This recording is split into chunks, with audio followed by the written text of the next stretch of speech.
And welcome back to another video of Warcry. This time we're taking a look at the Scions of the Flame, one of the two new warbands that's coming out with the Warhammer Warcry Catacombs box. So, who are the Scions of the Flame and how do they play? Well, they are going to be rocking 8 fighters in total. Those are the Blazing Lord, the Blazing Champion, the Immolator, the Inferno Priest, 2 Initiates, and 2 Fireborn. Let's have a look at each of them. First off, we'll be taking a look at the unit stats, so basically at the cards, and then we'll be talking about how effective they are on the battlefield and taking a brief look at the abilities. And last but not least, we'll be writing a list for these guys. So to kick this off, we've got the Blazing Lord. He's our champion, so our leader option.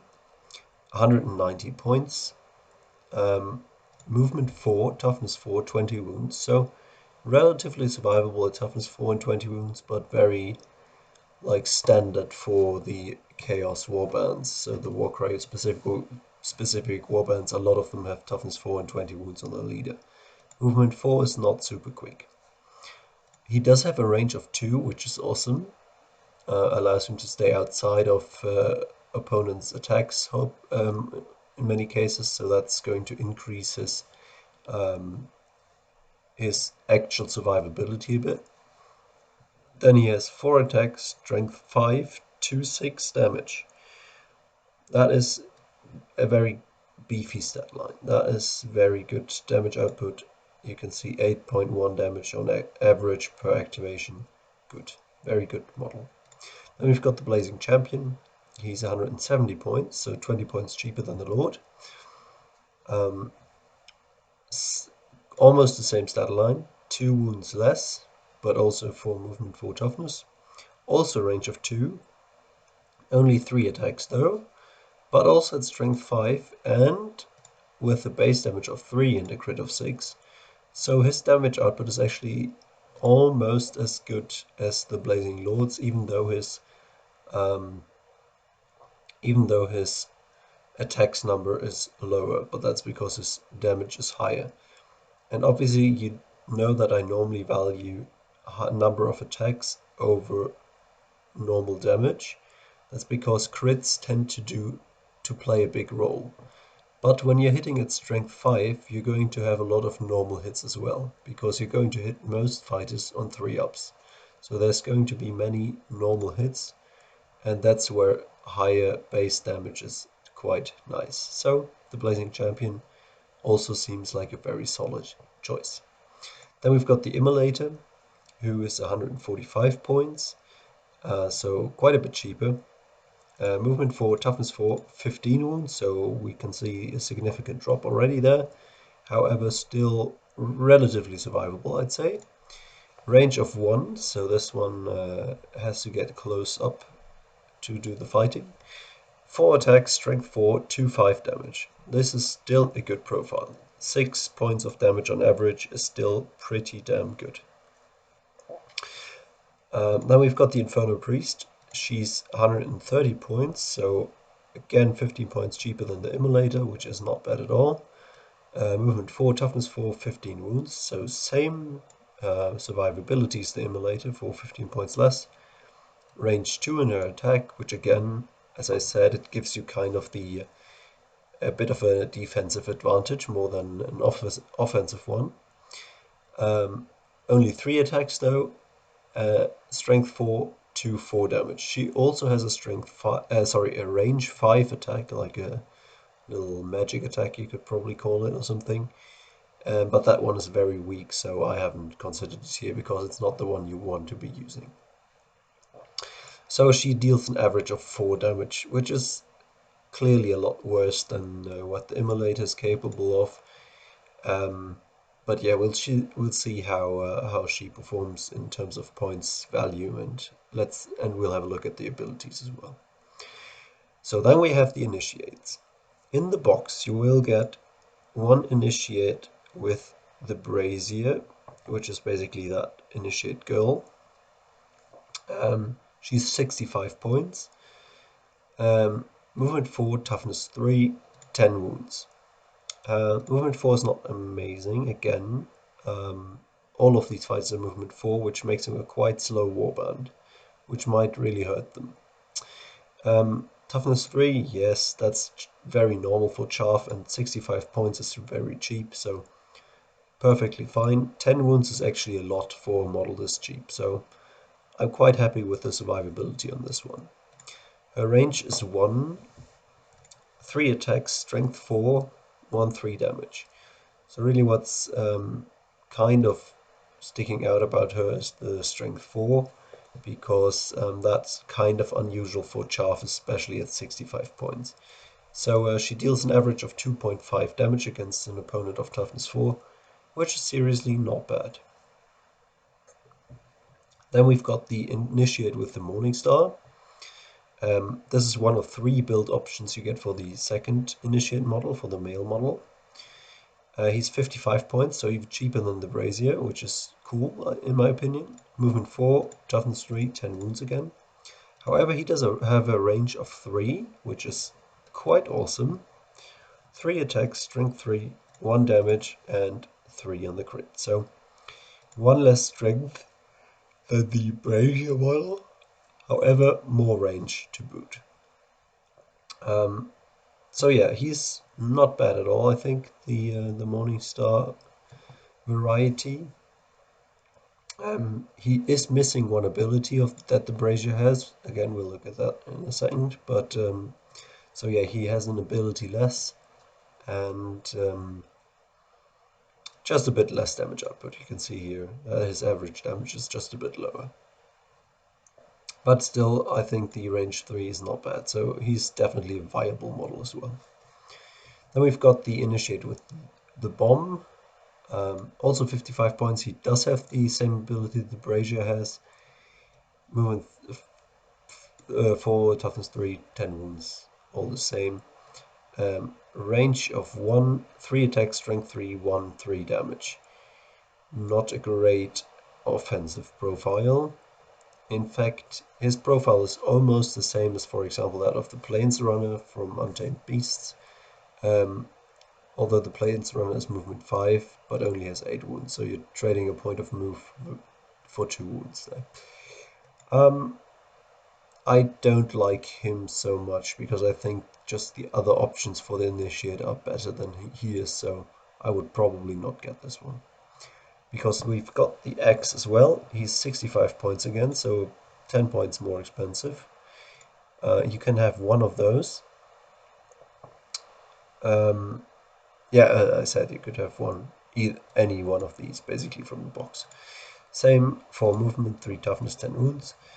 Also range of 1 with the axe, but 4 attacks, which is quite nice. Strength 3, 1, 3 damage, so he ranks the highest in terms of damage output. And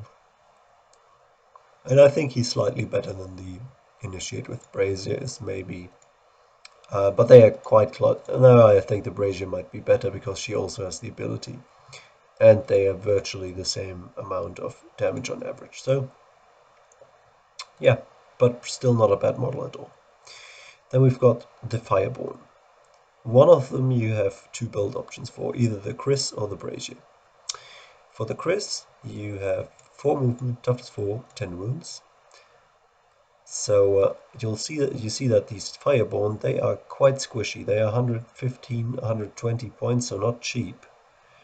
A lot more expensive than the Initiates, and still nearly just as tough, a bit higher toughness, but same wound count.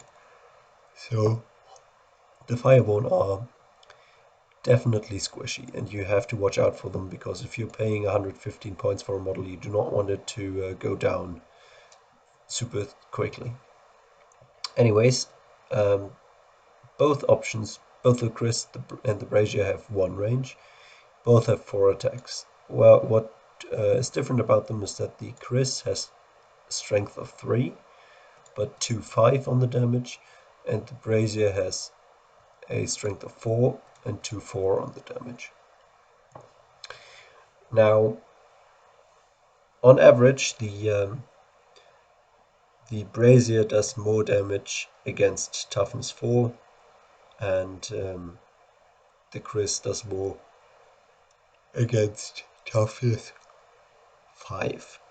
So if you're fighting Stormcasts, if you're like in a gaming group where everyone is playing Stormcasts and so on, Iron Golems, you might want to get the Chris, because crits are going to be more important and strength is going to be less important. But against most warbands, especially against the Shadow Stalkers who do not have any toughness 5, I think the brazier is your better choice. And then we've got the Fireborn, the normal one. Basically, he does not have any build options. He's 120 points, but has the exact same profile as the brazier. He costs 5 points more because he gets access to the same bomb throwing ability the Initiate with Bomb has. So let's have a look at their point values then. So the Blazing Lord, as I said, deals 8.1 damage on average. That is good point value. And as you can see, all of the guys in this warband have pretty good like points value. So their damage is very, very nice all across the board. The best one is that of the Fireborn with Brazier. She just tips over that 0.5 mark, which gets her into my highest class of damage dealing. Really good. Very good value there, but again, easy to take down.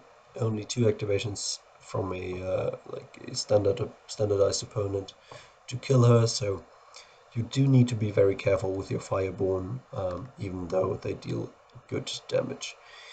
The one person that kind of falls behind here is the Inferno Priest. Her damage is just worse than that of the others we've seen it. 4 points of damage on average. It's just not that good for her points cost. But let's have a look at the abilities, and we might see why that is, because she's the one who's got she's the only one who's got access to that quad, which is you pick one enemy within 3 inches of you, throw 6 dice, and each 2+ deals damage equal to half the value of the ability. And each 6 you throw means that you get to roll another dice. So on average, you're going to roll 1 6 and 1 1 when you're throwing 6 dice. So really, that means you're dealing almost 6 times your damage on average. So the average damage for this ability is going to be 12 if you use a quad 3 or quad 4. If you have a quad 5 or quad 6, the average damage is going to be 18. That is a very, very punishing quad. I think it might be one of the highest damage quads out there, not taking into account the Gloomspite Gitz one, which is insane. But yeah, it's one of the better quads for sure. You can burn down a lot of models by dealing 12 or even 18 damage on one ability swipe. So quite good, very, very good. If you think about Rampage, for example, it gives you an extra attack. No fighter on this warband will deal 12 damage on average, so Rampage will yield less results than this quad will. So for that quad alone, I think the Inferno Priest might be worth bringing. And we've got the other abilities. First one is double for all fighters, which is add half the value to the strength characteristic until the end of the activation. To be honest, I think this is going to be worse than Onslaught in many cases. However, if you have a double 5 or double 6 and you're fighting against a toughness 4 model, take your low. So this is going to be useless, of course, for your leader and your champion, because they are both strength 5 already. They do not need a boost in strength. However, your initiates are strength 3. And if you can buff your initiates to strength 5 on a simple double with a 3 up, so like if you have a double with 3s, it's already, the half the value is already going to be 2, so you're going to get up to strength 5, and suddenly you're going to hit a lot better on average. So I can show you here. It's going to increase your damage. So let's take the initiate with X, for example. He has 4 attacks. If I increase his strength to 5, you can see his damage go up from 2.7 to 4. So that's 1.3 damage more on average per action. So in 2 swings, that's going to be 2.6 damage on top, which is not bad. If we increase, oh, sorry, I just decreased his attacks account there. If we compare that to Onslaught, if he got 5 attacks instead of 4, that would only yield 0.7 extra points in damage, so less than the strength boost. So I think for these initiate type characters, it's going to be good. For your champion and your lord, you're definitely going to want to use Onslaught, because those just add more attacks at already high strength and damage capability, which will yield very good results for you. Yeah, that's for the first ability. Then we've got a double that only the Blazing Lord and the Blazing Champion can use. It's at half the value to the crit damage for the next attack action. That one is bad. It's a really bad ability. I calculated through it. There's no instance in which this is any better than Onslaught. So it's sadly just a dead ability. There's not ever any reason to use this instead of Onslaught. Now we've got the double. I marked this pink so you can see which fighters can use it. The Initiate with Brazier, Initiate with Bomb, and the one Fireborn. These 3 have the rune mark to use it. You can basically choose an enemy in 6 inches, throw 2 dice, each 4 pluses 1 damage, each 6 pluses damage equal to the value. I don't think that's a great ability. I mean, if you have spare doubles and don't have anything to use them on, you might as well use the ability, but I don't think it's very good. Then we've got the triple for the Immolator. So remember, there's this guy. He's got decent damage output as well for his points cost. A pretty good one, actually. He's throwing 1 dice for all enemies within 3 inches of him. And on a 4+, he deals 1 damage. On a 6+, he deals damage equal to the value. I think this is also a bad ability. So, yeah, you're not going to get much out of this. Like, say there's 4 enemies around you, which would already be pretty good for this ability. 2 of them you're not going to hit at all, on average, right? So, 1 is going to take 1 damage, and if you're lucky, 1 is going to take the damage of the ability, which is normally just a 3 or 4 on a triple. So it's really dealing 4 damage only in total on a triple seems really, really bad. I have no idea why this ability is this bad, so this makes me think that the Immolator is probably not worth bringing, because his ability is really bad. Then we've got the Leader triple, which is just the generic add 1 to the attack characteristic for friendly fighters within 6 inches, which is quite powerful. This is a really powerful triple. So I think this triple and the Inferno Priest Quad are the best abilities out of this Warband, together with probably the double that all guys have access to, which is going to be good for the initiates. So, yeah, 3 good abilities, 3 bad abilities you're probably not going to use, and that's that. So, What lists would I build? Well,